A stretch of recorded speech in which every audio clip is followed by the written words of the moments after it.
El doctor Federico Alonso es nuestro ponente el día de hoy para la clase magistral sobre cirugía refractiva.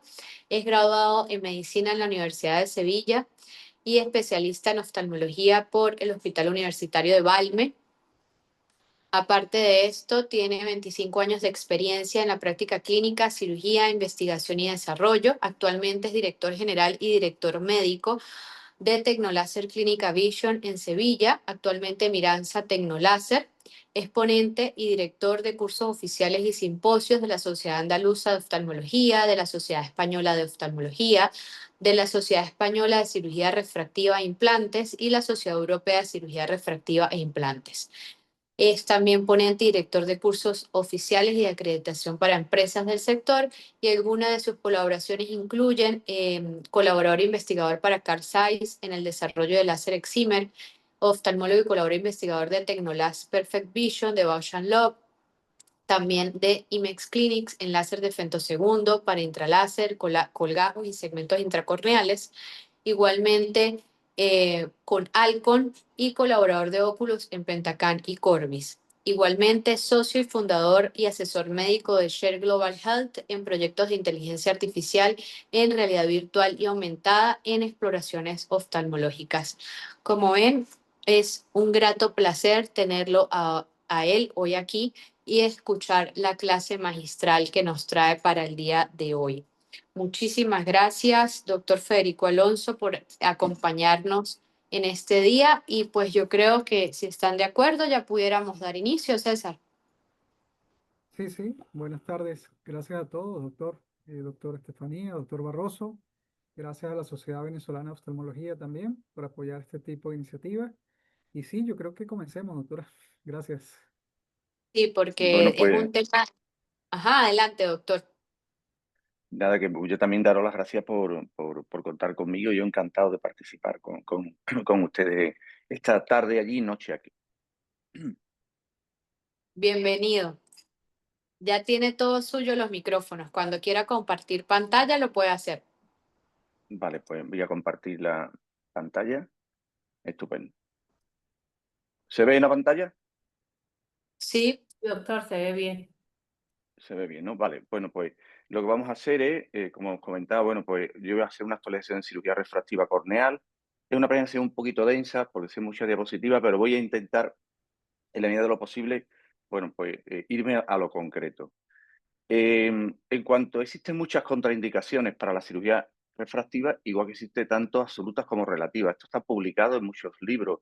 Incluso, bueno, pues se hizo una actualización de cirugía refractiva con un protocolo de práctica clínica preferente que hizo la Sociedad Española, que yo tuve el placer de participar. Está publicado.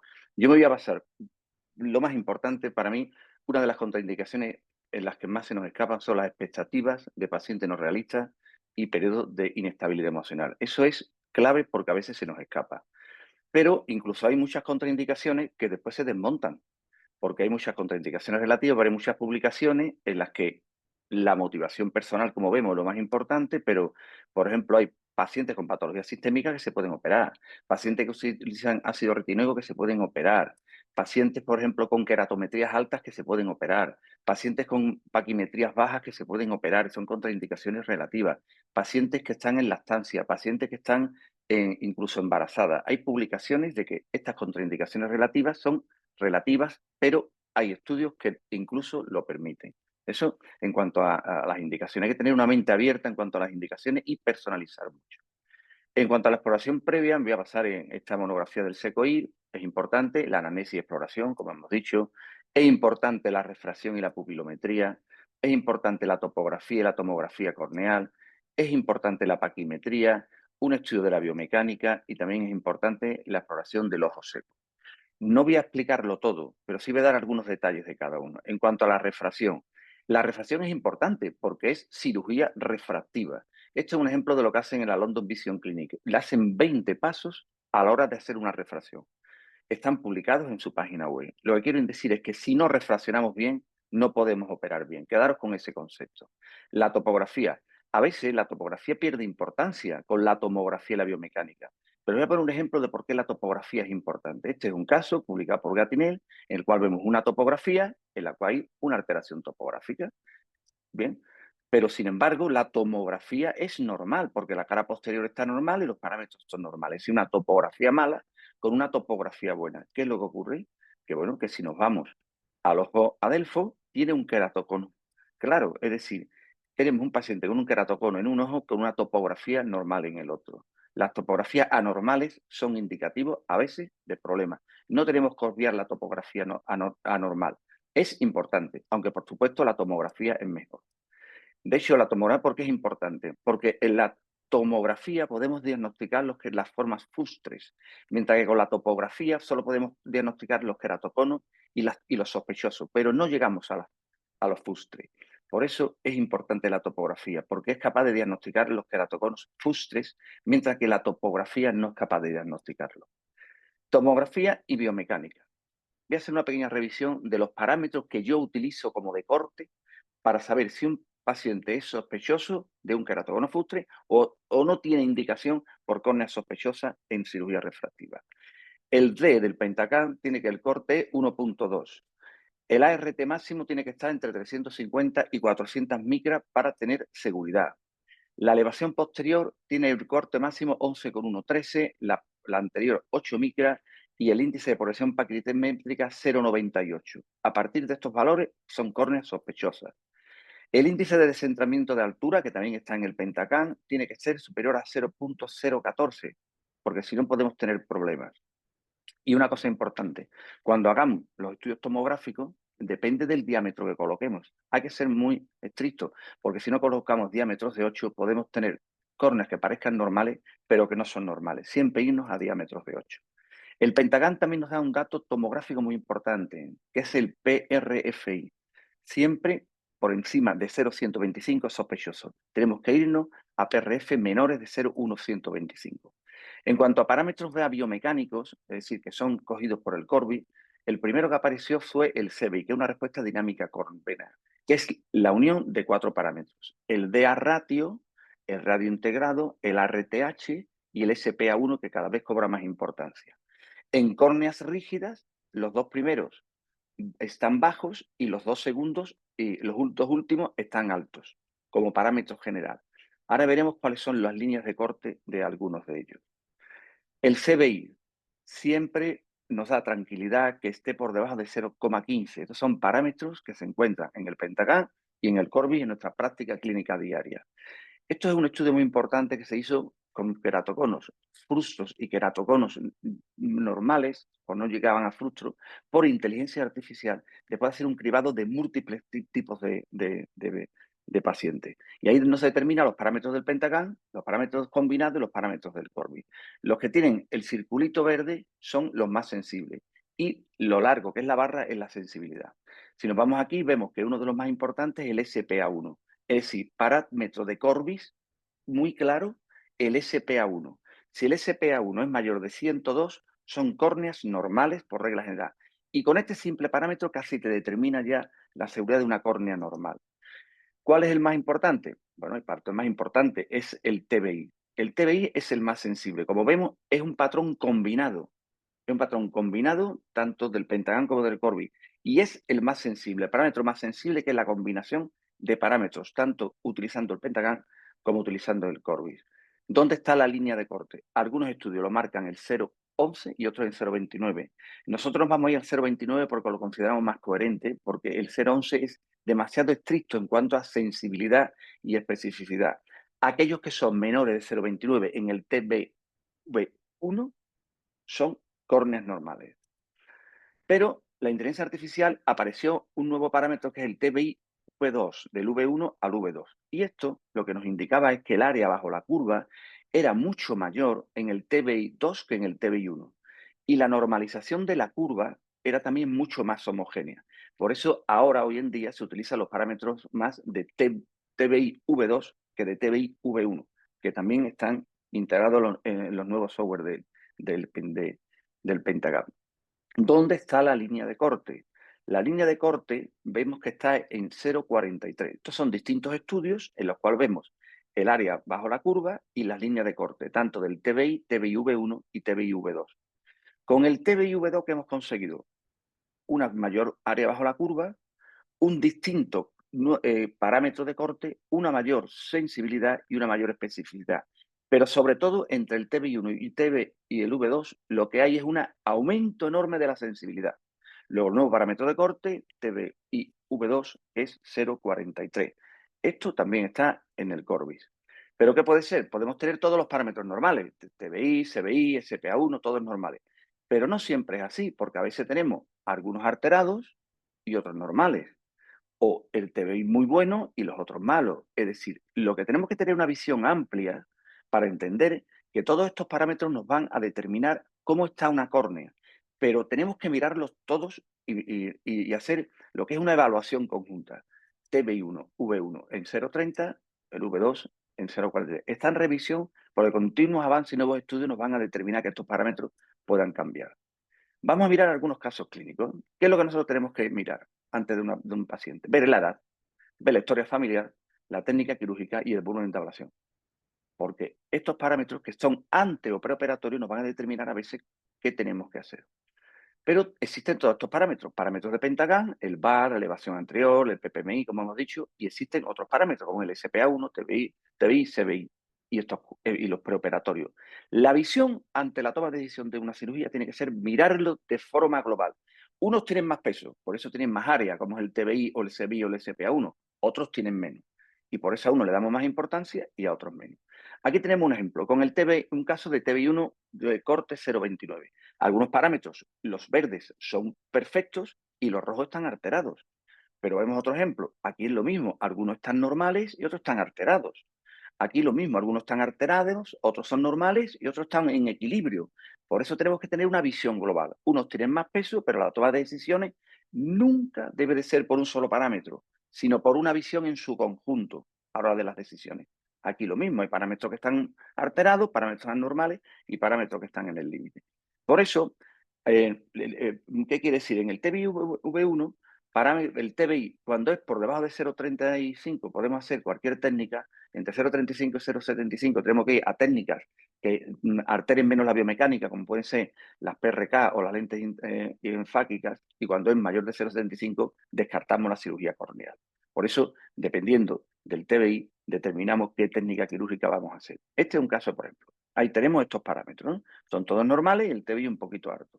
En este caso, ¿yo qué es lo que hago? Siguiente parámetro que miro, me voy a ver el CBI y el SPA1. El SPA1 está perfecto, el CBI1 está perfecto y solo tenemos un parámetro en el límite. Este paciente, si tiene una edad avanzada ya, no es muy joven, con una refracción pequeña entre femtosegundo, superficie y lente fáquica, elijo femtosegundo. Ahora vamos a ver otro ejemplo. En este caso, tenemos también un parámetro un poquito alterado en los límites, 0,37. Pero aquí, ¿qué es lo que ocurre? Aquí ocurre que tenemos un CBI en los límites, un SPA1 bueno, pero tenemos un paciente joven con una refracción ya más alta. Aquí vamos a tener más efectos sobre una alteración biomecánica. Como tengo dudas, en vez del láser de femtosegundo, me voy a una ablación de superficie. En este caso, tenemos parámetros alterados, tanto el CBI como el TBI. Una córnea finita, y si me voy a ver que son el CBI está en los límites altos, un poco alterado, y el SPA1 también está alterado. Tiene ya demasiados parámetros alterados. En este caso, un paciente ya con una refracción alta, entre un femtosegundo, una PRK o una lente fáquica, me voy a la lente. ¿Qué quiero decir? Entendiendo todo el conjunto de los parámetros, tenemos que elegir la técnica, no solo por un parámetro, sino en su conjunto, y entre ellos también la edad, la profundidad, la ablación que vamos a hacer, la refracción, etcétera. Ejemplo, aquí, esto ya os dieron ya una clase, solamente voy a decir cómo ha cambiado. Este, por ejemplo, en el TBI1, esta córnea era sospechosa y ahora con el TBI2 nos determina anormal. ¿Qué hemos mejorado? La sensibilidad. En este caso es lo mismo, una córnea sospechosa que con el TBI2 se ha convertido en normal. Aquí hemos mejorado la especificidad. Por eso el TBI1 y el TBI2 mejora tanto una como otra. Ya sabéis que en China hay un CBI que con parámetros chinos, ¿por qué? Porque el normal, en el software normal daría alterado y en el asiático da normal. Por eso los cirujanos de Asia Oriental ahora tratan a los pacientes de forma segura porque tienen un software específicamente para ello por el tipo de ojos que tienen. El mapa epitelial es fundamental también. Yo me fijo mucho en el mapa epitelial. ¿Por qué? Porque córneas finas en el que el epitelio coincide en la parte temporal más fino que en el centro, estos son sospechas de córneas anormales. Esto es un ejemplo. Aquí tenemos una alteración topográfica. Ahí está en el círculo, con una cara anterior alterada. Sin embargo, aquí vemos que el epitelio está alterado, que es el que vemos abajo a la izquierda, pero el estroma y la cara posterior están normales. Esto es sencillamente una alteración epitelial. Esta córnea es normal, aunque no dé una topografía rara, pero es normal, biomecánicamente es normal. Aquí lo mismo, vemos que es una topografía fea, con una alteración topográfica, pero vemos que coincide con una alteración del epitelio. Si después analizamos cómo está el estroma y la cara posterior, están normales. Es decir, alteraciones del epitelio o cambios epiteliales nos pueden alterar la topografía, siendo córneas que son normales, con cara posteriores normales y con biomecánicas normales. El mapa epitelial nos ayuda mucho y yo siempre lo recomiendo. Y una coherencia, si hay una paquimetría pequeña, menor que en el centro, hay una curvatura mayor, hay una elevación posterior y una alteración epitelial en el mismo sitio, esto es muy sospechoso. Es decir, cuando hay un orden, nos indica que la sospecha es mayor. Importante, ¿el epitelio para qué sirve? Sobre todo en pacientes con hipermetropía. Epitelios finos, si hacemos una elevación de la córnea, lo vamos a adelgazar más y nos va a dar el síndrome apical. Jamás hagamos una hipermetropía, especialmente con epitelio fino. El cambio de curvatura hace que el epitelio sea más fino y no va a provocar epitelitis. Por eso tiene importancia los mapas epiteliales en cirugía refractiva. Y porque ese remoldamiento epitelial, a veces en cirugía de presbicia, ayuda a hacer un efecto como de lente. El ojo seco, importante. Un paciente con problemas de ojo seco, para eso tenemos también óculos, tiene el queratograph, es importante hacerlo previamente para saber si el paciente es apto o no, y si el paciente tiene ojo seco, tratarlo previamente. Lo mismo con las glándulas de meibomium.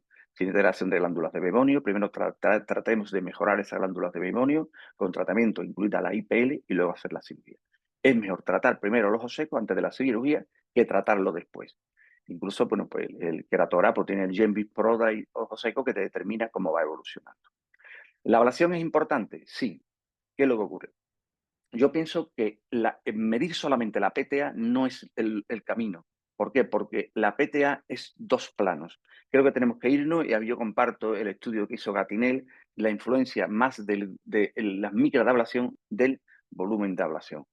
Ahora se ha publicado últimamente un nuevo índice, que es el índice de alteración de tejido relacional, que es una relación que hay entre la PTA y el estroma residual, que bueno, que es un avance significativo, pero aún no predice lactasia. ¿Y por qué no predice lactasia? Probablemente porque, como bien dice aquí, se necesitan datos biomecánicos para poder predicir la lactasia. Yo estoy en un proyecto que se llama BabySai para ver cómo cambia, cómo es un predictor de cambios biomecánicos. En el predictor, nosotros lo que metemos son todos estos parámetros, todos estos que están aquí, nos da un rango según azul, rojo, verde, de si son normales o no, y lo que vemos es cómo va a cambiar, cómo va a predecir según la refracción y la edad del paciente. Son todos estos predictores, nosotros podemos seleccionar los que queremos. Habitualmente tenemos 50 parámetros, pero básicamente elegimos poco. Por ejemplo, un paciente de 29 años con 2 dioptrías y 6,5 de zona óptica. Vamos a ver cómo cambiaría la córnea. Lo que te sale es como qué tanto por ciento varía, es decir, tanto de uno se disminuiría, cuáles son los que disminuye y qué tanto por ciento aumenta. Esto nos va a predecir cómo va a quedar la córnea biomecánicamente al cabo del tiempo. Aquí, si cambiamos a 5, el cambio biomecánico es mayor, por eso el cambio pre y post es mayor. Si nos damos al calculador, vemos que ha aumentado algunos, los parámetros de rigidez disminuyen y los otros aumentan. Así, por ejemplo, vemos cómo, por ejemplo, entre 2 dioptrías y 5 dioptrías, el DA radio aumenta a mayor ablación, el radio integrado aumenta a mayor ablación, mientras que el SPA1, lógicamente, disminuye a menor ablación y el SSI disminuye a menor ablación. Este es un predictor con el que estamos trabajando y el HST es igual porque así lo determinan los estudios. Es un predictor con el que estamos trabajando y que estamos afinando ahora mismo para llegar a una sensibilidad de especificidad alta que puede ayudar a predecir riesgos de estasia por si tenemos que cambiar las zonas ópticas o no operar a pacientes de una forma ya con parámetros biomecánicos, no solamente topográficos. De hecho, ahora mismo está bastante sensible porque sobre en comprobación sobre 98,4, el nuestro da 97, sobre 1.05 el predictor da 1.12, sobre 5.11 da 5.36 y sobre 8.7 da 8.95. Ahora lo estamos mejorando, estos son casos clínicos reales y en eso es uno de los trabajos de investigación que estamos haciendo. ¿Para qué? Pues para saber dónde están las líneas de seguridad y las líneas de riesgo. Y por aquí, en los próximos años, vamos a poder operar más seguro. Pero es importante el seguimiento post cirugía refractiva y eso lo utiliza también el Corbis. ¿Por qué? Porque tenemos que evaluar la alteración biomecánica sabiendo cuál es después de la cirugía, cómo se altera. Y para eso ha salido el Edge Standing Orbit Biomecánica, que es un parámetro que te pide el Corbis. ¿Para qué? Para saber qué decisiones tenemos que hacer. Si podemos retocar, no podemos retocar. Y si el ojo empieza a tener una estasia y poderla tratar lo antes posible. ¿Para esto qué hacemos? No tenemos una clasificación de la progresión del queratocono. Bueno, una córnea sana, hay un desarrollo de una estasia y la córnea llega a tener un queratocono. Hay una parte no visible, que son cambios biomecánicos. Y hay una parte ya visible, que son los cambios tomográficos y topográficos. A lo que a nosotros nos interesa es detectarlo en la parte no visible antes de que sea visible y cree síntomas. Y para eso es por lo que es el modelo, el Corbis nos ayuda muchísimo. ¿Por qué? Porque ya no vamos a una clasificación tomográfica de progresión, sino vamos a una clasificación biomecánica para detectarlo antes de los cambios tomográficos. Y este parámetro lo lleva el Corbis mediante el uso combinado del CBI y el SSI. De tal forma que lo que plantea es el CBI alineado, que es una forma lineal del CBI, pero justamente funciona al revés. Es decir, en este caso, cuanto más alto esté, pues mejor. De tal forma que la forma lineal está asociada con la progresión de estasia. Y este parámetro nos sirve mucho para prevenir la estasia y tratarla de antemano. Ejemplo, una paciente por LASI estable con un CBI de bajo, que es 0,12. ¿Qué es lo que hacemos en este caso?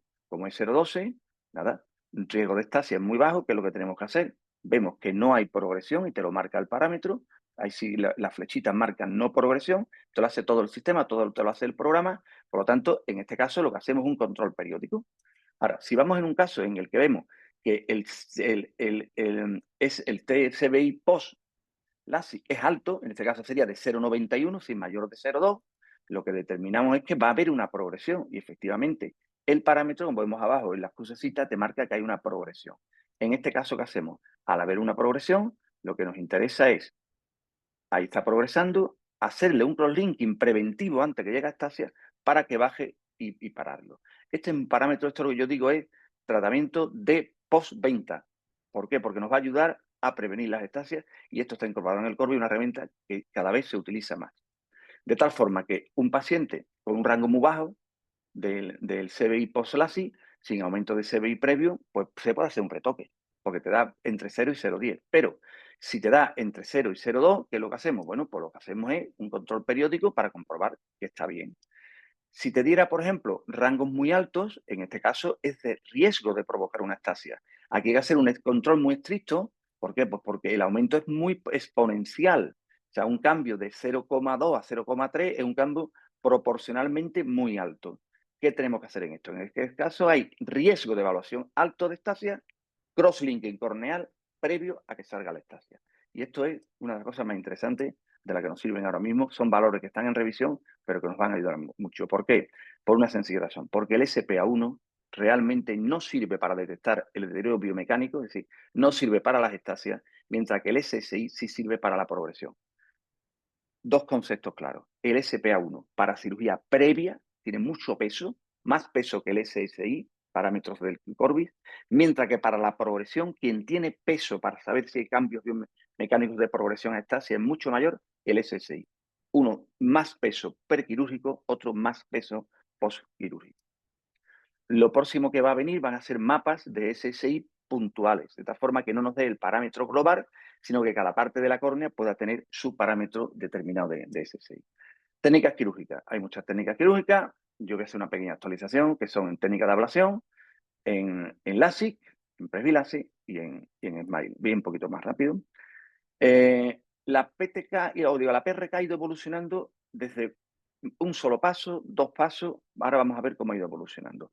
Siempre se empezó con dos pasos. ¿Qué es lo que pasaba en la PRK con dos pasos? Lo que pasa en la PRK con dos pasos es que se hacía primero 50 micras de PTK y después se hacía una PRK. Esto provocaba un efecto hipermetrópico. ¿Por qué? Pues porque el impacto en la parte periférica era diferente, el cambio de curvatura era diferente en el centro y esto provocaba una hipermetropía. Y entonces había que tener mucho cuidado, porque al fin y al cabo, pacientes que tú le hacías primero una PTK para quitar el epitelio y luego una PRK para quitar las dioptrías, todos terminaban hipermetropía. Por eso se pasó a una trans-PRK de un solo paso. En este caso, los perfiles, porque hay muy pocos láser que lo hacen, son en el centro 55 micras y en periferia 65. Ese es el perfil que hay, 55, 65. Pero claro, no todas las córneas tienen ese epitelio. De tal forma que si es 55, 65, todo es perfecto. Pero a veces no es así. A veces es diferente, porque a veces hay 60, 50. Sigue habiendo lo mismo. No, en estos casos, ¿qué hacemos? Que vamos a comer estroma previo y por lo tanto vamos a hacer una hipercorrección. Y hay que tenerlo en cuenta porque el programa del láser viene para 55, 65, que es la media. Pero a veces 65, 75. Sigue habiendo 10 micras y en esto lo que va a hacer el láser es que disminuye la zona óptica. Por eso hay que tener mucho cuidado con las PRK en un solo paso. Esto sería perfecto, pero si en vez de 65-55 hubiera 70-50, o sea, un engrosamiento epitelial periférico, va a haber más ablación central y hay una hipercorrección. Si es al revés, 55-60, en el que en vez de las 10 de decadencia hay 5, va a haber más ablación periférica y va a haber una hipocorrección. Pero hay que tener mucho cuidado y por eso es imprescindible mirar los mapas epiteliales, porque si no, podemos equivocarnos y tenéis hipercorrecciones o hipercorrecciones. El AMARI, que es el que hace directamente 55-65, funciona muy bien cuando son perfiles muy claros, pero cuando no son perfiles muy claros, hay que hacerlo guiado por su topógrafo, porque si no, no tiene buenos resultados. Como regla general, si queremos hacer una trans-PRK para miopías por debajo de una dioptría, no se debe utilizar porque es muy poco precisa. Pero también existen las PTK para hacer lo que son la cirugía refractiva terapéutica, para pequeñas irregularidades poco densas, para altas irregularidades poco densas y para altas densidades irregularidades. Utilizamos los láseres para tratamientos que son terapéuticos, ya no son refractivos. ¿Por qué? Pues porque lo que va a hacer el láser es en pequeñas irregularidades poco densas. Por ejemplo, tenemos aquí una adenovírica.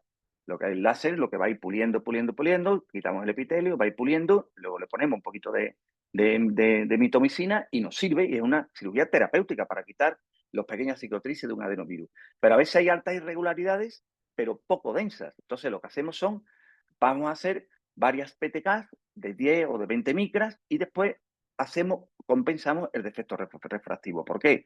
Porque vamos a provocar una hipermetropía que luego tenemos que corregir. Ejemplo, profundidad de ablación, vemos que vamos comiendo, vamos haciendo OCT, cirugía y poscirugía. Vamos comiendo hasta quitar las pequeñas cicatrices. Pero también hay altas irregularidades poco densas. Entonces aquí hacemos tratamientos guiados por topografía. Los perfiles topográficos hay que hacerlo siempre con PRK. No se puede pelar el epitelio. O sea, hay que hacerlo dejando el epitelio, porque si tú quitas el epitelio, y la topografía cambia. Entonces, por ejemplo, ¿cuándo es efectivo? Posqueratoplastia, en tratamientos con ablaciones, por ejemplo, que en algunos queratoconos, en algunos descentramientos, todo eso son interesantes hacer las PRK guiadas por topografía en un solo paso, porque no se puede quitar el epitelio porque cambiaba la topografía. En córneas complejas, porque mejora las irregularidades. Esto es, yo prefiero el topográfico a lo que es el aberrométrico, porque el aberrométrico gasta más córnea y a mí realmente no es menos efectivo, Pero los grabamientos guiados por topografía lo que mejoran es regularizan mucho la córnea y después ya podemos hacer, en algunos casos, incluso algunas cirugías. Vemos cómo, si quitamos el epitelio, pues nos cambia totalmente la topografía. Puede haber hasta 9 dioptrías de cambio de astigmatismo entre un epitelio que tú conservas a cuando lo quitas. En dos pasos, así antes, que era PTK, como hemos dicho, y después una parcial, tanto, por ejemplo, en el MEL como en el Sirius, y ahora esos serían dos pasos. Primero, una PTK de 50 micras. Esto lo que hacía que calentaba muchísimo la córnea, y como calentaba muchísimo la córnea, ahora teníamos que esperar un ratito a que la córnea se enfriara. Y luego ya hacíamos la PRK. Entonces, lo que se ve son que ya lo podéis hacer, o bien guiado por topografía o como fuera. Pero siempre teníamos que esperar un poquito porque la córnea se calentaba. Y hoy ya se hace en un solo paso. Bien, directamente con el programa de PRK, con plan topográfico, en el MEL 90, que es un pequeño truco que uno hace, porque no está, conceptualmente no está para ello, o el Sirio, que tiene su programa particular con PRK y PTK, o PTK y PRK en distintos órdenes. Y ahora ya se hace en un solo paso y es mucho más efectivo. Esto es lo que sería en un solo paso, de tal forma que al mismo tiempo hace la PRK y luego la PTK, o la PTK y luego la PRK. Lo hace en un solo paso, guiado por topografía. Y esto ya tiene un control de temperatura y no hay que parar. Esto es un caso. Aquí, por ejemplo, esto es un caso, es un tratamiento topográfico, se hace con el MEL 90. Nosotros programamos el cambio topográfico. Vemos como está dando de forma muy dispersa el láser. ¿Por qué? Está dando de forma muy dispersa el láser porque está dando por todos lados. Pues en unos lados más, en otros lados, en función del patrón topográfico que estemos haciendo. Y después, pues ya le ponemos nuestra mitomicina o hacemos lo que sea, lo que tengamos que hacer. Y este es el pre y el resultado final, que ya es mucho más coherente. Vemos cómo ha cambiado de las cicatrices iniciales a la poscirugía. Pero además hay altas densidades e irregularidades. Esto ya es muy difícil, porque esto es durísimo. Es una cicatriz auténtica. Entonces, aquí ya nos tenemos que inventar. Entonces, aquí a veces lo que tenemos que hacer, primero, regularizar como podamos, porque son cicatrices grandes, tiene una regularización topográfica. Dejamos que el paciente repitelice, ya vemos que hemos conseguido una cicatriz de forma un poco parcial, ha mejorado, pero no lo suficiente. Y ahora yo me acuerdo aquí de maniobras que hacíamos desde hablando del año 2002, en el que utilizábamos, era todo artesanal, utilizábamos viscoelástico porque no teníamos patrones topográficos, quitábamos el epitelio de forma zonal, luego metíamos viscoelástico, es decir, era todo absolutamente artesanal. Ahora se hace guiado por topografía, pero hace 20 años se hacía así, de forma artesanal. Íbamos haciendo ahí como podíamos, dejábamos la cicatriz solo, tapábamos con hemostetas para que no diera en la parte central de la córnea, y cuando ya lo teníamos regularizado, luego lo hacíamos hasta un fentolásico, si la córnea biomecánica estaba bien. Es decir, muchas veces la última tecnología nos sirve, pero a veces las cicatrices son tan grandes y tan densas que no nos sirve. Necesitamos a lo mejor cosas de este tipo, un poquito más a lo bruto, digamos, pero son efectivas. Siempre recordad, importante, yo utilizo mucho el PRGF y el tacrólimo y el losartán. Estos son cómo va cambiando la córnea, y a futuro lo que va a haber son tratamientos ya guiados por OCT. Perfiles de ablación, no voy a entrar mucho, nada más solamente voy a dar 2 guías. Hay todo, wavefront, no wavefront, optimizado y periférico, hay mucho.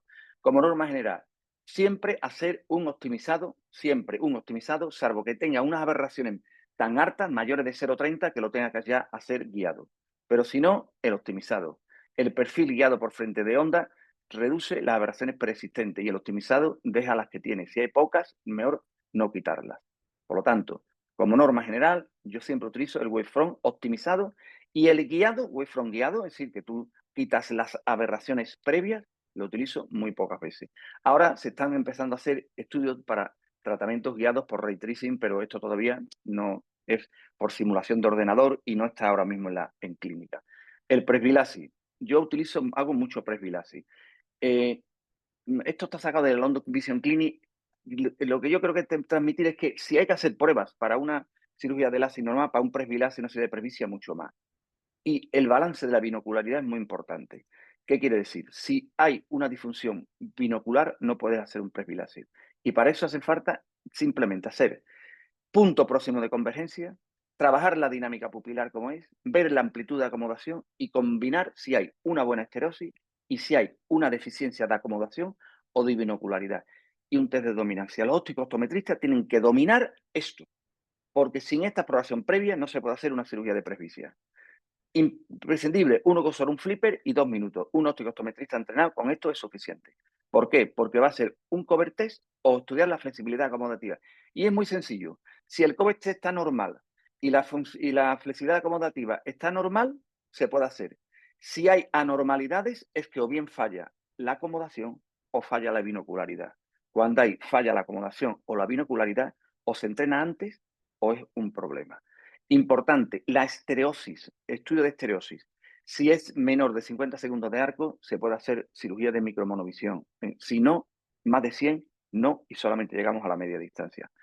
Por lo tanto, siempre también prueba con lente de contacto en aquellos pacientes que son más complicados, que son los miopes, hemétropes e hipermetropías bajas. En hipermetropía de más de 2 no hay que hacer falta hacer prueba con lente de contacto, porque eso va a ir bien siempre.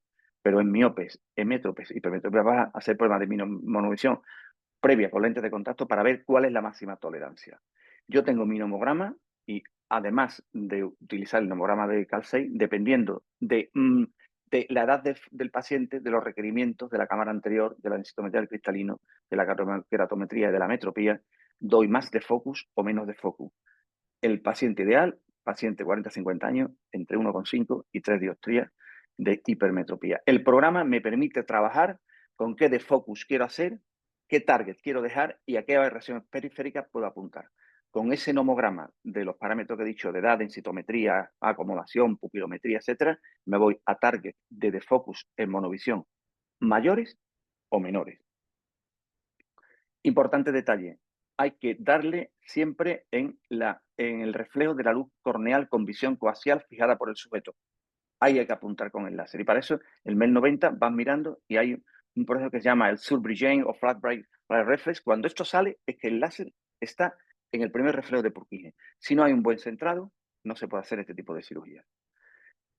Paciente ideal, dominancia sensorial marcada, ortoforia, buen estado motor, isoagudeza y buena estereosis.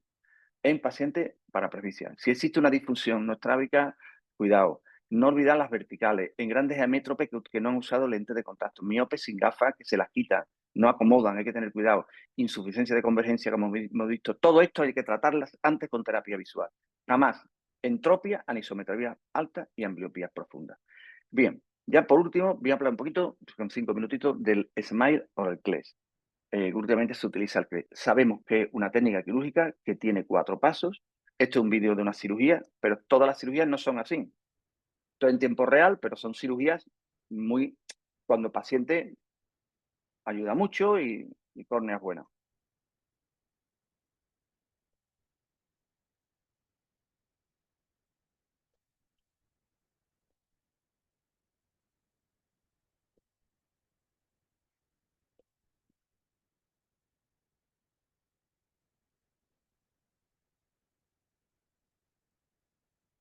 Claro, pero no todas las cirugías son así de sencillo porque esto también tiene sus complicaciones.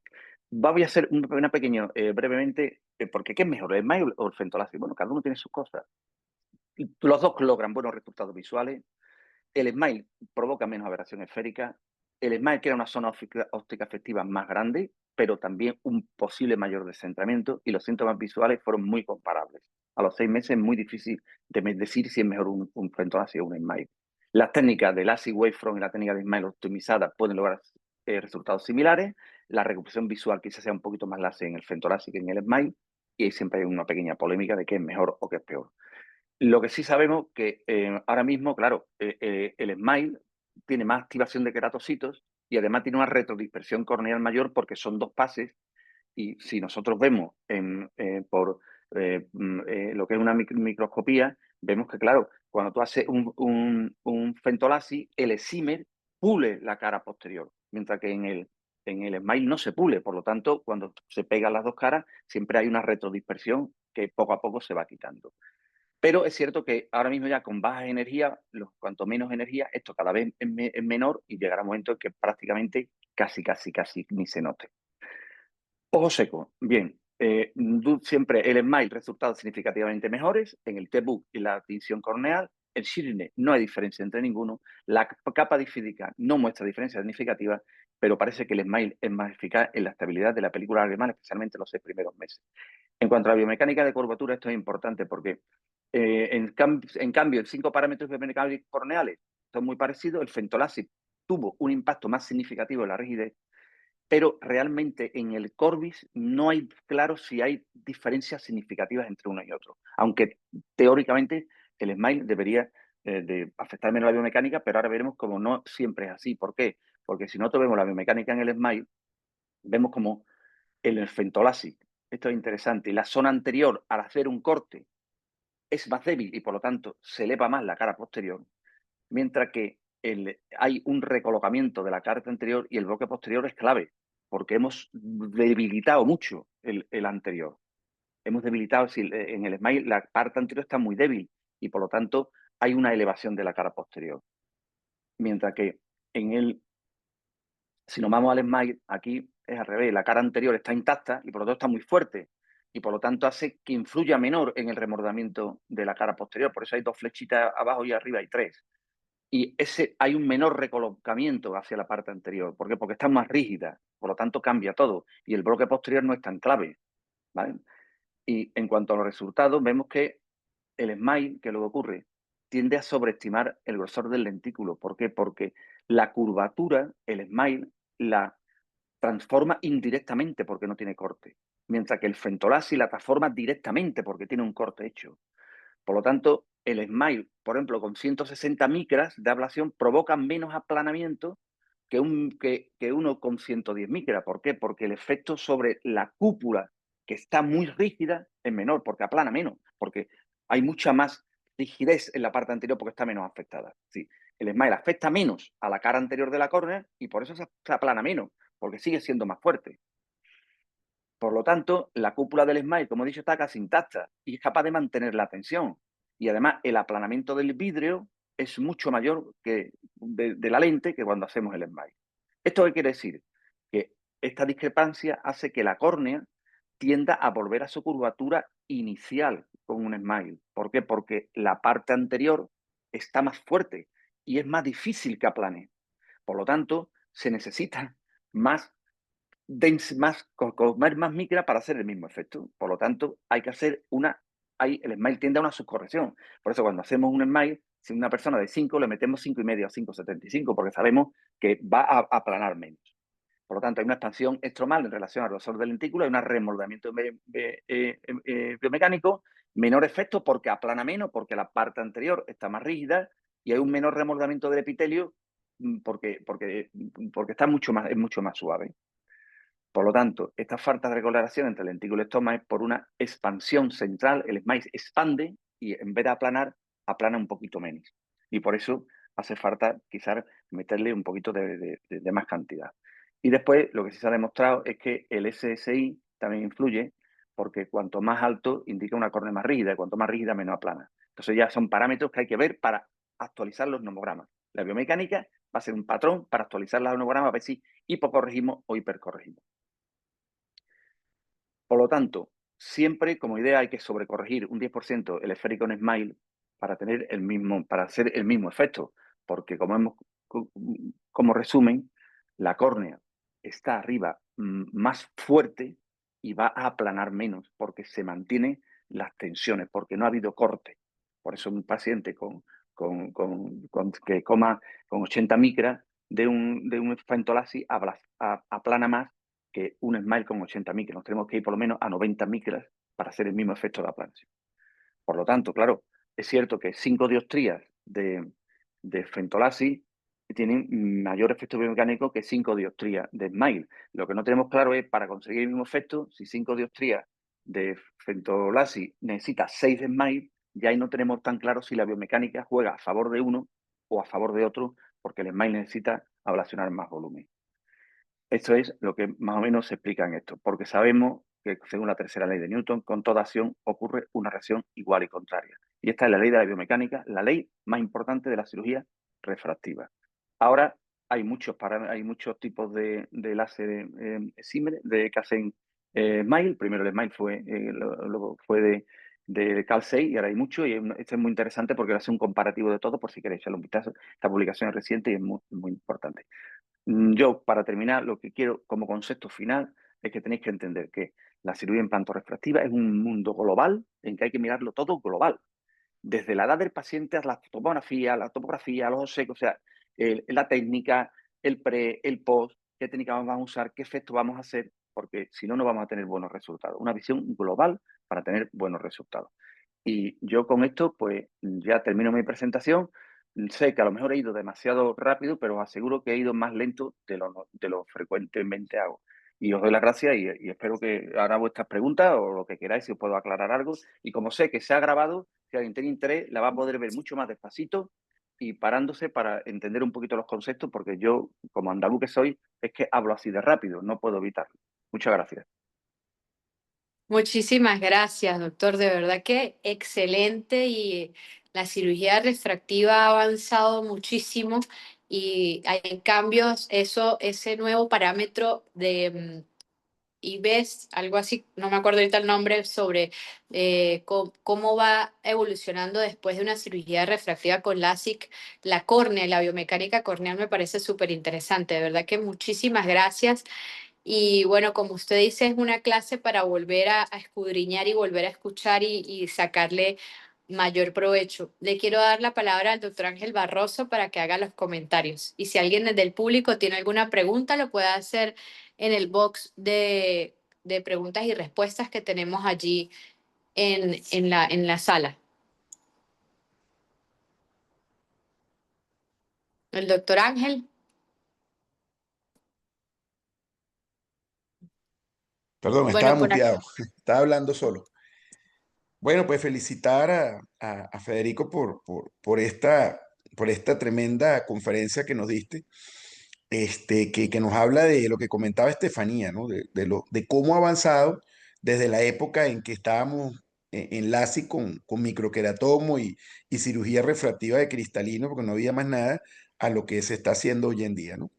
Por otra parte, yo pienso que es muy importante de todo lo que de toda esta cantidad de herramientas, Federico, que nos estás dando para la toma de decisiones, destacar lo que estamos viendo de de una manera cada vez con mayor fuerza en los foros, ¿no? Que es la importancia de la biomecánica corneal en la toma de decisiones. Muchos de nosotros que no estamos tan familiarizados con esto, de hecho, entiendo que inclusive en Latinoamérica el uso de la biomecánica, el Corby es algo que todavía está en determinados puntos. Vemos que pareciera que no es suficiente con la parte tomográfica, sino que ahora tenemos que complementar con la parte de biomecánica. Sobre todo en la toma de decisiones en casos difíciles. Me llamó mucho la atención que hacía mucho énfasis al principio de la conferencia sobre la posibilidad de realizar cirugía refractiva en córneas ectásicas, ¿no? Que eso era algo que hace unos años era casi como sacar al diablo, ¿no? Yo quisiera preguntarte si hoy en día en tu práctica cotidiana tú estás realizando cirugía refractiva en determinadas córneas ectásicas, porque lo que entendemos es que serían en casos muy seleccionados. ¿Cuáles serían aunque parezca contradictorio, cuál sería la córnea ectásica ideal para una cirugía refractiva y cuál es tu procedimiento de preferencia para cirugía refractiva en córnea, ¿no? Porque entendimos perfectamente que si hay dudas, pues mejor haces una cirugía refractiva, por ejemplo, con una lente fáctica. Pero en el caso de decidir hacer una refractiva en córnea, ¿cuál sería tu procedimiento de preferencia? Si ahí piensas en cirugía refractiva de ablación o inclusive si se puede pensar en SMILE en este tipo de córnea. Y bueno, más adelante otra pregunta en relación a la parte de la cirugía de presbicia para el láser. Pero no sé si quieres ir comentando algo sobre este tema que es tan interesante. Sí, a ver, creo que dos cosas. Primero, a ver, para mí, en córneas normales, el gol estándar que yo utilizo siempre es el fentolasis porque creo que es muy recuperación del paciente más rápida y el SMILE lo utilizo cuando me lo pide el paciente, porque no veo que aporte una gran cantidad de... Entonces, si me lo pide el paciente porque hay pacientes referidos o que tienen experiencia de otros pacientes, lo hago, le doy a elegir, le digo los pros y los contras. La ventaja que tiene el fentolasis que te permite hacer retratamientos rápidos y fáciles. Los retratamientos en el SMILE son más complicados y sobre todo porque la mayoría hay que hacerlo en superficie y trabajar en superficie en el SMILE es complicado. Entonces, como gol estándar de entrada es el fentolasis, aunque oferto otras cosas, ¿vale? Eso como después, en cirugía de presbicia es que tienes que hacerlo con SMILE porque los software no te permiten hacerlo con el SMILE. Yo hice durante bastante tiempo, además, tratamientos de queratocono, que a mí me reñían en un principio, guiados por topografía. Estamos hablando del Avedro, cuando salió el Avedro 2, que fue una revolución, que hacíamos pequeños tratamientos de... Pero a mí cada vez me ha ido dando un poco más de miedo. ¿Me explico o no? Entonces, yo, por ejemplo, no lo haría jamás en gente joven, porque es un queratocono que no está, que va a evolucionar, pero sí me atrevería a hacerlo en queratoconos ya estables, ¿qué quiere decir? pacientes de 40, 45 años que tienen, por ejemplo, visiones con un astigmatismo irregular, que a lo mejor con segmentos no va a quedar bien, porque no es el típico queratocono asimétrico que con un segmento queda perfecto, sino que es tipo Dux o tipo que son más controvertidos de qué segmento pone, porque tienes que poner segmentos asimétricos, etcétera. Y siempre, nunca ablacionar más de 50 micras, ya lo dijo Canelopoulos, más de 50 micras y con un crosslinking. Es decir, pacientes ya con queratocono más o menos estable, en el que tengo dudas de que si el segmento le va a mejorar la calidad de visión, porque tengo dudas de qué segmento poner, tienen que ser ablaciones muy pequeñitas y con crosslinking. Y porque si no, honestamente, es que un queratocono estable prefiero ponerle, si no es muy asimétrico, prefiero meterle primero asimetría e irme a una cirugía intraocular. Perfecto. Primero, cambiar Y una, cambiar el componente asimétrico por simétrico y una cirugía intraocular. y cuando hablamos de queratocono, en estos casos que te vas por ese tratamiento de ablación, ¿lo haces guiado por topografía o por aberrometría? No, yo siempre mira, yo es que el aberrómetro no conozco un aberrómetro que mida bien ni a una córnea normal. Ok, Ni a una córnea normal, es que un aberrómetro a un paciente le hace aberrometría 10 veces en una hora, con parpadeo, sin parpadeo, y no coincide ninguna. Entonces, ok, y después los tratamientos topográficos están mucho más desarrollados. Aparte de que el aberrométrico es que come todavía más córneas. Entonces me voy a tratamientos topográficos. Y hasta donde pueda, porque tú tienes un programa en que tú puedes determinar a qué cantidad de córnea come. A lo mejor no es un tratamiento topográfico perfecto, pero sí lo suficiente como para cambiar un poquito la irregularidad de la córnea y que luego mejore en gafas. Si mejora en gafas con astigmatismo, ya después lente intraocular. Solo digo, por eso digo que yo no soy partidario, es que si una córnea que es patológica, si no la tocas, si la ablacionas, la vas a convertir en más patológica. Entonces, sí, tienes que tener ya, hacer un crosslinking, que cicatriz, que no cicatriz se vi, que cicatriz te la estás jugando. Y tienes en casos con mala visión, que tenga el paciente mucho que ganar. perfecto. Sí, Gracias. o sea, a ver, el mensaje claro para los que nos están escuchando es que si tenemos todas estas herramientas tomográficas, biomecánicas, y tenemos una duda y esa duda nos orienta a que estamos ante una córnea ectásica, lo ideal es mejor no tocarla, porque es que ese es el tema de no dejar el mensaje, no, mira, si tienes una córnea ectásica, tú le puedes hacer determinado tipo de ablación de cirugía refractiva corneal. Creo que el mensaje entonces es que la herramienta nos sirve precisamente para hacer ese tamizaje y si vamos a hacer algo, pensar en algo que no vaya a poner Sí, en riesgo a ese paciente a futuro, sobre todo al paciente joven, y no trabajar en córnea, ¿no? Es lo que entiendo sí, que sería el mensaje exactamente. principal, ¿no? Exactamente. Es decir, en caso de duda, no tocar. En caso de duda, no tocar. Exactamente. Pero tampoco te puedes guiar por un solo parámetro. ¿Qué, Eso es qué quiere importante. decir? Es decir, por ejemplo, si yo tengo un corte de un TBI1 que está normalizado, ¿pero por qué? Entre otros motivos, porque los parámetros nos lo han ido cambiando a lo largo de los años. Entonces, lo que ahora es normal, con los siguientes estudios dentro de 5 años, ya se puede considerar anormal. Entonces, no te puede ir al límite, porque ese límite puede dejar de ser límite y quedar ya dentro de lo patológico en unos años. O sea, nunca irse al límite. ¿Me explico o no? Pero además, si tú estás un poquito en el límite, tener en cuenta que no es lo mismo.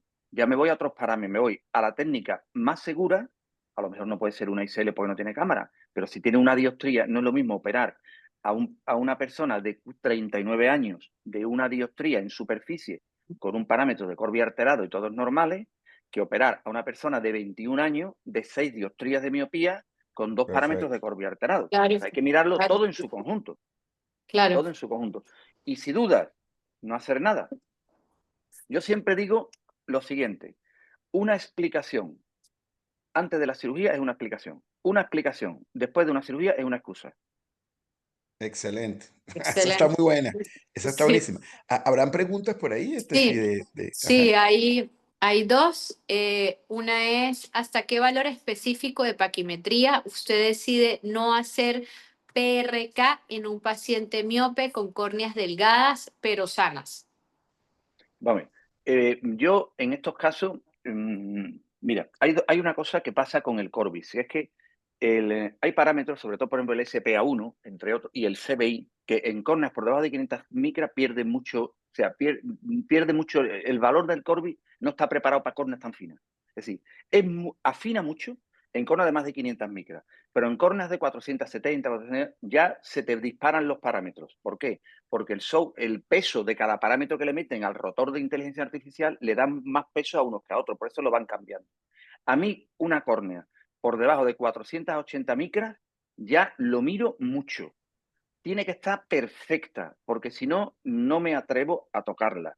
480, 475 micras, porque son córneas ya que conceptualmente son córneas raras. Entonces, córneas raras en Europa, ¿me explico o no? Porque aquí hay que decirlo todo. Por ejemplo, en Sudamérica hay muchas córneas finas, más que en Europa. Hay más tendencia, o en Canarias, por ejemplo, hay más córneas finas. Pero sobre todo es seguir repetir lo mismo. Hay estudios que te dicen que, por ejemplo, con el PTA que yo cada vez creo menos en el PTA porque creo que lo que no podemos estar exponiendo, dándole mucha importancia a la biomecánica y a la hora de la evaluación del tejido no la miramos, porque son discursos que no son coherentes. Hace falta un patrón de cambio biomecánico porque no podemos hablar de la biomecánica y después irnos a una calculadora para ver qué cantidad de micras quitamos.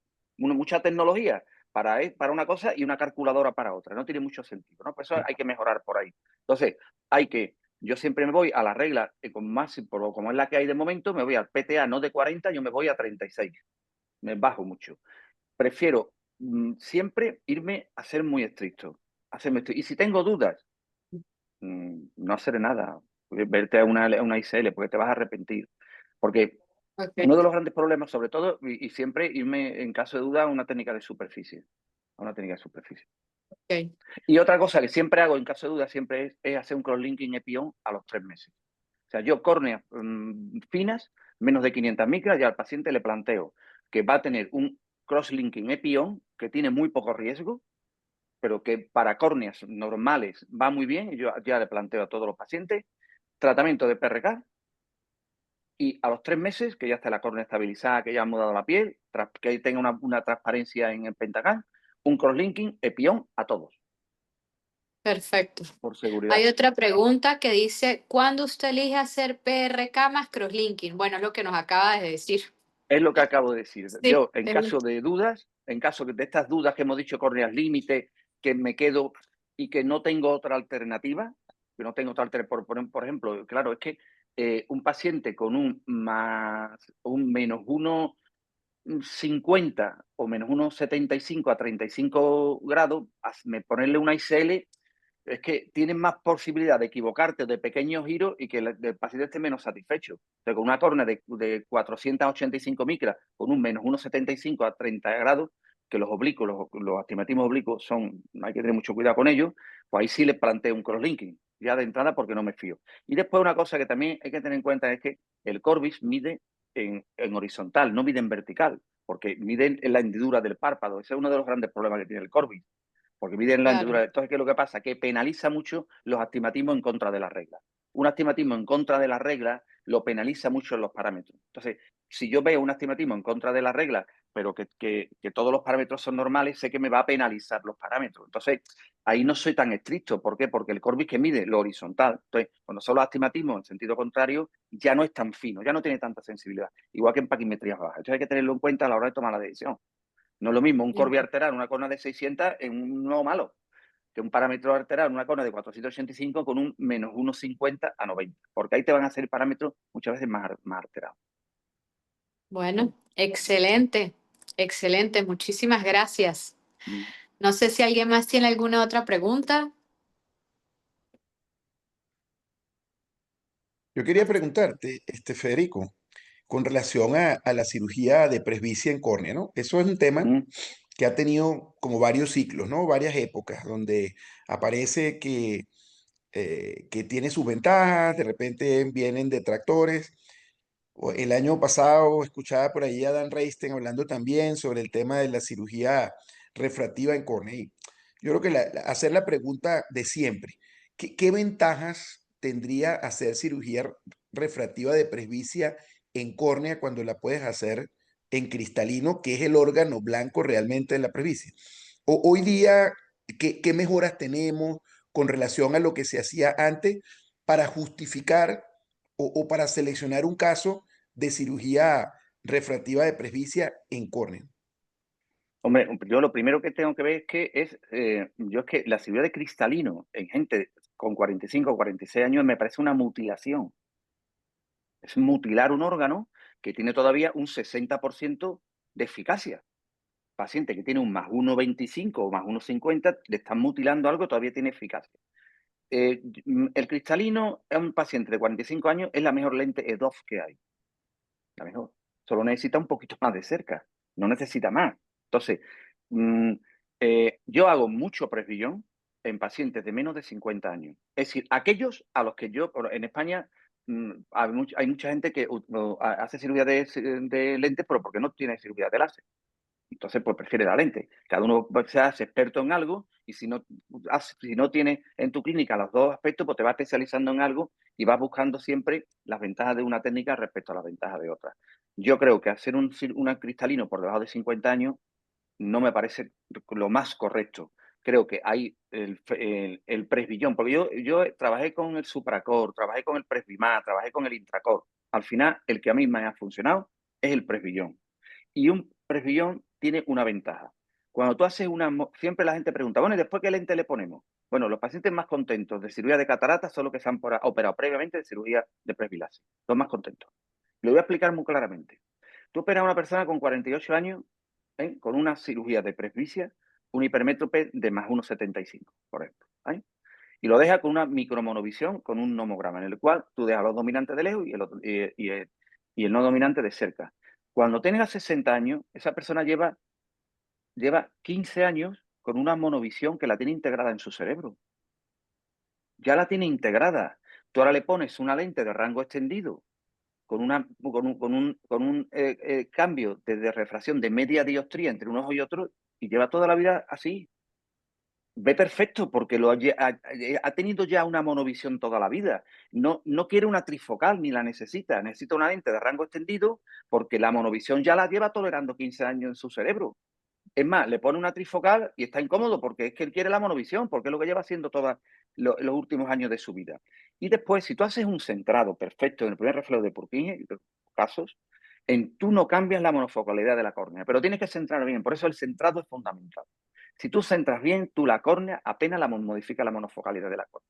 Entonces, en algunos casos, tengo casos ya operados, que llevo haciendo presbillón muchos años, que después han tenido cataratas y he podido elegir entre una monofocal o una de rango extendido. Últimamente, cuando salieron las de rango extendido, fue un descubrimiento porque le dejaba una mínima micromovilización. Están acostumbrados a una dioptría 25, le deja 0,50 y están encantados porque lo llevan haciendo toda la vida. Entonces, yo lo que no hago, lo que pasa es que, por ejemplo, un miope de 4 dioptrías o de 5 dioptrías. ¿Qué le va a poner una lente con 42 años? Es una barbaridad. Alteraciones de vitrio, moscas volantes. No lo puedes operar. Sin embargo, una monovisión en un paciente de este tipo es muy agradecida. Cuando tenga 58, 59, 60 años, y así le puedes hacer una cirugía de lente. Pero hay un rango de miopes que por lo menos en España no los operamos hasta que no tienen 55 años. No tienes por qué condenar a una persona de los 45 a los 55 años cuando puedes hacer una monovisión que le permite avanzada, como es el presbillón, que le permite utilizar las gafas de cerca prácticamente para nada, y cuando ya cumpla criterios de un vitrio más deteriorado, irte a una lente intraocular. Hay que tener una visión y por eso no son ojos, son pacientes, no son ojos, son pacientes. Después las peculiaridades de cada uno. Pero hay el cirugía de presbicia y concretamente el presbillón tiene un campo muy, muy bueno. Yo, por ejemplo, ¿qué es lo que pasa? Pacientes hemétropes, le hago a toda una prueba con lente de contacto. Lo tengo un mes. Y le digo, yo siempre digo, mira, te voy a dejar probar vino antes de que me compre la botella. Le voy a probar vino, Está bueno. que es la lente, y le dice, no, yo quiero esto. Hágamelo usted con el láser y lo opero en un solo ojo. Y lo quiere si me lo pide. Y después, los cambios aberrométricos, sobre todo en hipermétropes, hacen que yo tengo operado gente, por ejemplo, que operé con 44 años y con 52 no necesitan gafas. ¿Por qué? Porque los hipermétropes, el cambio de curvatura, la profundidad de foco que te da, te permite ver durante muchos años lejos y media distancia. Y una letra aceptable hasta 0,6, 0,8. Entonces, el uso de gafas es tan puntual que no quieren operarse, aunque es fácil reajustarlo. O sea, yo creo que la cirugía de presbicia láser tiene un campo y que hay pacientes a los que hay que indicarle y otros que no. Ahora, evidentemente, un paciente con 45 años con un +8, hay que ponerle una lente. De igual que a uno Claro. con -6, no hay que ponerle una lente con 45 años. Entonces, hay que tener un poco una visión global, ¿no? Y también, yo siempre hay que, en algunos casos, hay que hacer decisiones compartidas, explicarle al paciente, que es lo que decía de no dar explicaciones luego, explicarle al paciente, hacer decisiones compartidas de los pros y los contras y también darle que él elija. Sí, excelente, ¿no? Esa perspectiva que nos acabas de dar, Excelente. realmente justifica completamente ese tipo de procedimientos que para nosotros no son tan frecuentes, ¿no? Y sobre todo no son tan conocidos. Creo que otra indicación excelente sería el paciente hemétrope que apenas comienza su presbicia y que le puedes hacer entonces un procedimiento de forma mucho más segura en córnea que tocar ese cristalino antes de los 50 años, ¿no? Y el tema de los Por 50 eso, años creo que es clave. Yo creo que es un consenso que cada vez más va más hacia allá. Hace hasta algunos años todavía hablamos que hipermétropes mayores a uno, con 45 años o más ya eran candidatos. Yo creo que todos coincidimos contigo que operar el cristalino antes de los 50 años es una práctica que no debiera hacerse hoy en día y ahí pues este tipo de tecnología serían ideales, ¿no? y después una cosa que también es importante, no es lo mismo la edad de tiempo de vida que la edad fisiológica. Es decir, es que hay gente que, por eso la densitometría, yo por eso pongo ahí que la densitometría es fundamental. Hacer un buen estudio de densitometría, porque hay gente que con 51 años tiene un cristalino que parece de 60, aunque él no lo note, pero tiene ya una pequeña catarata en medio nuclear, pero que él no nota, pero que está ahí. Y hay pacientes con 55 años que tienen un cristalino absolutamente transparente, que tienen 52 años. Y es una transparencia que tú dices, bueno, es que me da un PNS de 0. ¿Cómo se lo quito? Es decir, ahí, por eso no es lo mismo la edad del paciente que la edad del cristalino. Entonces deberíamos de empezar a hablar de sí, paciente con edad de cristalino de tanto, no con paciente con edad de tanto. ¿Vale? Que es diferente. Qué Correcto. interesante. Aquí provoca seguir conversando toda la noche, Sí, pero vamos a sí, dejar que Federico duerma. Yo creo que sí. nos vas a quedar debiendo para otro webinar de Cuando discutir queráis, todas estas cosas realmente tan cuando queráis, importantísimas y tan interesantes cuando que nos queráis, ha cuando queráis. dejado. Ha sido una tremenda actividad esta. No sé si quedará alguna otra pregunta por ahí, Steffi. No, la otra pregunta que habían hecho es justamente la que acabo de responder sobre eh, este tema de presbicia y luego cirugía de cristalino. De verdad que muy, muy amena la conversación final y las preguntas y las respuestas. De verdad, muchísimas gracias, Nada, doctor. usted encantado. Va a vuestra disposición para lo que queráis. Y sí, vamos a tener que hacer un segundo round Cuando La queráis, discusión, cuando la queráis. discusión. de Cuando queráis. discusión. Excelente. El próximo lo hacemos de discutir, de Eso. preguntas y respuestas, que eso es más divertido. Eso, exactamente. Muchísimas gracias. Y bueno, A si ustedes y todavía le encantado. da chance de ir a pasear con esa Bueno, temperatura, muy bien. Muchas gracias a todos. Muchas gracias, gracias. gracias a Bueno, CM gracias. Venezuela, Gracias a los César, a asistentes. Lilia, Oriana, a todos los asistentes, al doctor Ángel Barroso. De verdad, muchísimas gracias a todos por estar esta tarde acá. Igualmente, Encantado. igualmente, un fuerte Encantado. abrazo a todos y nos Nada, vemos en la aquí, próxima ocasión. Gracias a todo este gran nada. equipo de ACM por hacer posible este ciclo tan completo que hemos tenido de tantos temas fascinantes en todo este tema de córnea, catarata y cirugía refractiva. De verdad que a nombre también de la Sociedad Venezolana de Oftalmología y de todo lo que practicamos oftalmología en Venezuela, el más grande de los agradecimientos a todo el equipo de ACM por habernos proporcionado esta maravillosa ventana de actualización y de tantísima enseñanza para nosotros. De verdad que sí, gracias.